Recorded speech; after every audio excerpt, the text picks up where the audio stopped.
اعوذ باللہ من الشیطان الرجیم بسم اللہ الرحمن الرحیم رب اشرح لی صدری ویسر لی امری واحلل عقدۃ من لسانی یفقہوا قولی۔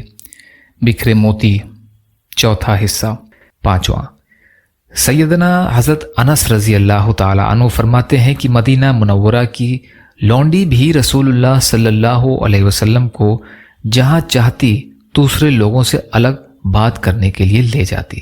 چھٹا، ابو سلمہ رحمۃ اللہ علیہ کا بیان ہے کہ میں نے حضرت ابو سعید خدری رضی اللہ تعالی عنہ سے کہا، لوگوں نے لباس، طعام یعنی کھانا، سواری اور پینے کی چیزوں میں کیا کیا ایجادات کر لی ہیں؟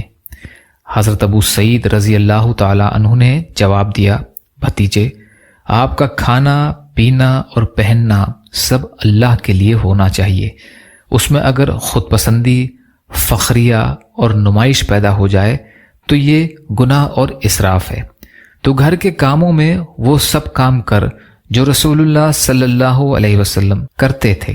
آپ صلی اللہ علیہ وسلم اونٹ کو چارہ ڈالتے اور اسے باندھتے، گھر میں جھاڑو دیتے، بکری دھوتے، جوتے گاٹتے، کپڑے پیوند کر لیتے، نوکر کے ساتھ بیٹھ کر کھانا کھا لیتے۔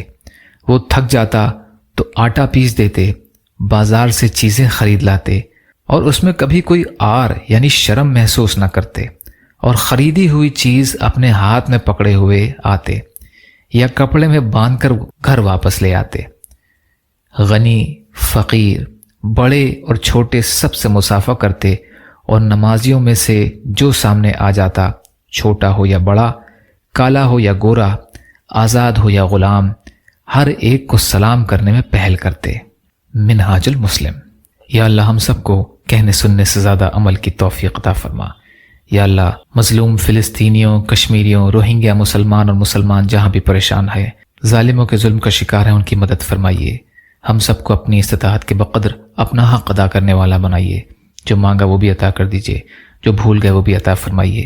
ربنا تقبل منا انک انت السمیع العلیم برحمتک یا ارحم الراحمین۔ لا الہ الا اللہ محمد رسول اللہ۔ السلام علیکم۔